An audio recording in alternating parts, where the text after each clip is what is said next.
간밤에 새로 들어온 소식, 또 사람들의 관심을 끈 뉴스를 전해드리는 뉴스 열어보기 시간입니다. 먼저 뉴스원입니다. 중국 지린성 보건당국이 러시아산 수입 냉동 오징어 포장지에서 코로나19 바이러스가 검출됐다고 밝혔습니다. 지린성 보건당국에 따르면 바이러스가 검출된 오징어는 훈춘시의 한 회사를 통해 수입된 뒤 지린성 곳곳에 있는 냉동 수산 도매점을 통해 판매됐다고 하는데요. 중국에서는 수입 냉동식품에서 코로나19 바이러스가 검출되는 일이 계속되고 있는데 지난달 산둥성 당국은 수입 냉동 수산물 포장지 3개에서 코로나19 바이러스가 검출됐다고 밝히기도 했습니다. 지린성 보건당국은 8월 24일부터 31일 사이 수입 냉동 오징어를 구매했거나 먹은 사람들은 당국에 신고하고 코로나19 진단검사를 받으라고 공지했습니다. 다음은 조선일보입니다.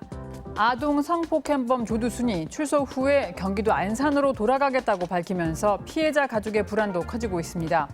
피해자 아버지는 조두순을 안산에서 떠나게만 할 수 있다면 신용대출을 받아서 이사 비용으로 주고 싶은 심정이라고 말했는데요. 실제 조두순이 거주할 곳은 피해자의 집에서 1km도 떨어져 있지 않습니다. 피해자 아버지는 정부가 내놓은 1:1 24시간 밀착 감시에 대해 현실적으로 불가능한 방법이라면서 정부는 안산시가 나서서 조두순 설득해달라고 호소했습니다. 다음은 중앙일보입니다. 제주도 한라산에 있는 구상나무가 기후변화로 멸종 위기에 놓였습니다.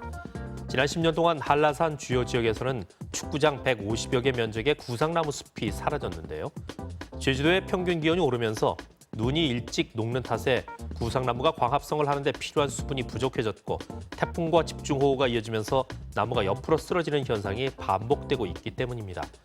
전문가들은 한반도에서 기후변화로 멸종하는 첫 생물종으로 구상나무가 기록되지 않을까 걱정이라면서 구상나무가 없다면 한라산 고산 지역의 다른 식물종들도 함께 소멸할 수 있다고 말했습니다. 한국일보 살펴봅니다. 추석 연휴를 앞두고 5만 원권을 찾는 사람들이 늘고 있지만 시중에서는 좀처럼 5만 원권을 찾아보기가 어렵습니다. 발행된 5만 원권 10장 중 7장은 어딘가에 숨어 있기 때문이라는데요. 5만 원권은 통상 시중은행에서 개인에게 전달되고 금융기관을 거쳐 한국은행으로 다시 돌아오게 되는데 지난달 한국은행 금고로 돌아온 5만 원권 환수액 비율은 약 30%에 그쳤습니다. 한국은행 관계자는 코로나19로 현금 결제 비중이 줄면서 화폐를 환수할 수 있는 경로가 약해졌고 낮은 금리 때문에 고액권을 그냥 들고 있는 경우가 많은 것 같다고 설명했습니다. 다음은 한겨레입니다. 경기도가 기본소득 지급에 따른 사회 경제적 효과를 측정하기 위해서 농촌에 기본소득을 지급하는 실험에 나섭니다. 농촌 기본소득 실험은 기본소득 원칙에 따라서 특정 농촌 지역에 거주하는 거주민 모두에게 매달 일정 금액을 지급하는 방식으로 이루어지는데요. 시와 군의 공모를 받아서 소멸 위험 지수 같은 10개 지표와 적합성을 따지고 올해 안에 한 곳을 최종 선정합니다. 대상지가 확정되면 내년부터 대상지에 사는 모든 주민에게 나이, 재산에 관계없이 2년 동안 지역화폐로 기본소득이 지급됩니다. 끝으로 국민일보입니다. 김현미 국토교통부 장관이 오늘로 역대 최장수 국토부 장관 반열에 오릅니다.